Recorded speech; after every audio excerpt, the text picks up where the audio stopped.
During a bathroom remodel, I found a wood-framed mirror that needed refinishing at a thrift store for just $10. It fit the space perfectly, but its dark-stained frame clashed with the light walls and fixtures. Additionally, the mirror didn't hang flush against the wall, but I did find a solution for that. I decided to strip the finish, and while searching for an effective non-toxic option, I discovered QCS by Stripwell.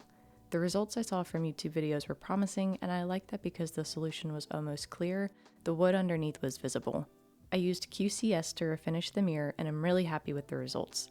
To prepare a workspace, I put down a plastic sheet with cardboard on top in a room that has an exterior door.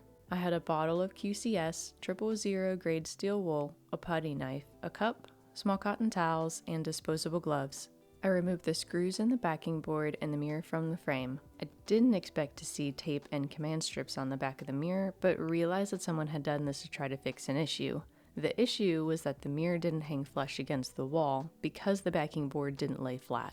I tested applying the QCS by using the spray bottle, and while this applied product to the frame, it applied it all around the frame. So to avoid waste, I dipped steel wool into a cup of QCS and then wiped down the frame. You could alternatively use a sponge for this. For vintage finishes, it's recommended to leave the QCS on for 30 minutes, then apply a second application and wait another 30 to 45 minutes. After an hour or so, test scraping a flat surface with a putty knife or plastic knife. The surface coating should be gummy and loose. If you can't expose the bare or mostly bare wood underneath using a plastic or metal scraper, it's recommended to reapply the QCS in 15-minute intervals. The key with QCS is to keep the wood wet and be patient.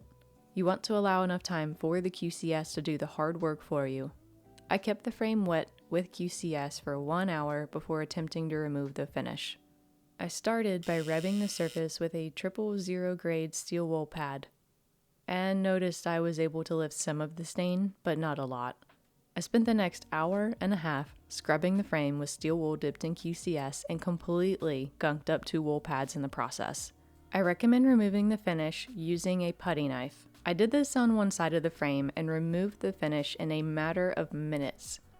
I know some of you, myself included, are afraid of accidentally gouging the wood with a putty knife, but it's far more effective, and chances are, if you take your time and scrape in the direction of the grain, you won't accidentally gouge the wood. If you do leave marks on the wood, they can probably be removed by sanding. If you want to be extra cautious though, and don't mind altering your putty knife, you could round the sharp corners of the putty knife. Once I removed most of the finish using a putty knife, I wiped the frame with a cotton towel and used steel wool dipped in QCS to scrub the frame and lift more of the finish from all sides. I repeated this process a few times until there was no finish residue left on the frame. I started the project wearing nitrile disposable gloves, but about 30 minutes in had developed a hole in each finger. I finished the project with my bare hands and didn't experience any skin irritation from working directly with the QCS. However, this is something to keep in mind if you have sensitive or damaged skin or if your nails are painted. Thicker chemical-resistant gloves will likely hold up better than the disposable ones, so consider those if you want to keep your hands covered the whole time.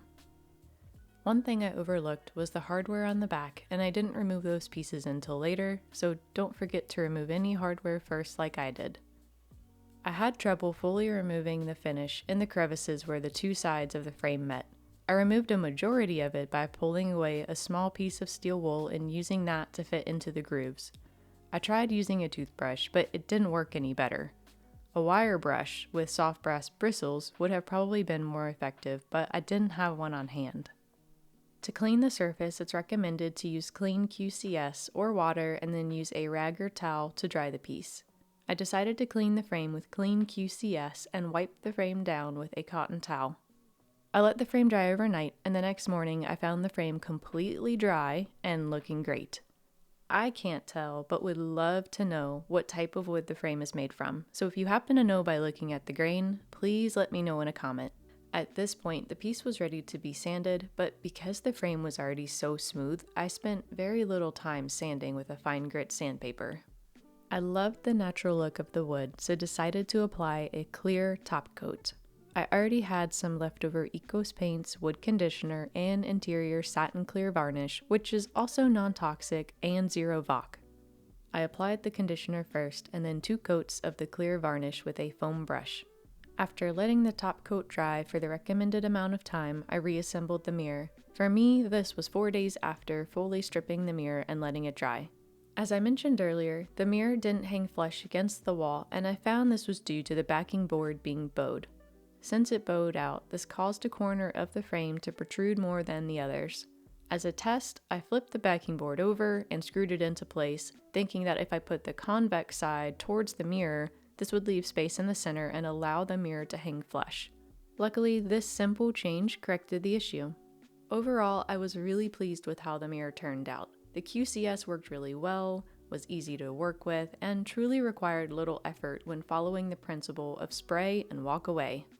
The key takeaway for QCS is to let it do the work by keeping your wood piece wet and practicing patience. If you're interested in purchasing QCS, there is a link to the product in the description along with a promo code. I wanted to share answers to 4 common questions which I had myself. How is the smell? The QCS does have a smell, but it's not strong or overpowering, and a respirator is not necessary. Since I was doing the project in winter, I worked inside, keeping an exterior door open the whole time.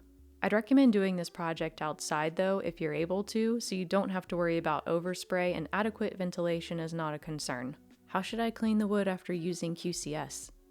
Clean the surface with clean QCS or alternatively clean water, and then dry with a paper or cotton towel. There's no need for mineral spirits. What grade of steel wool is recommended? 0 grade steel wool is ideal. Remember to always scrub wet and never with dry steel wool. Are there instructions for using QCS? There are, and you can find them in a link at the bottom of Stripwell's main page. If you watched this video all the way through, thank you. I'd love to know what brought you here, what projects you're working on or considering using QCS for, and if you've used QCS before, what did you think of it? Feel free to leave me a comment and see you in the next video.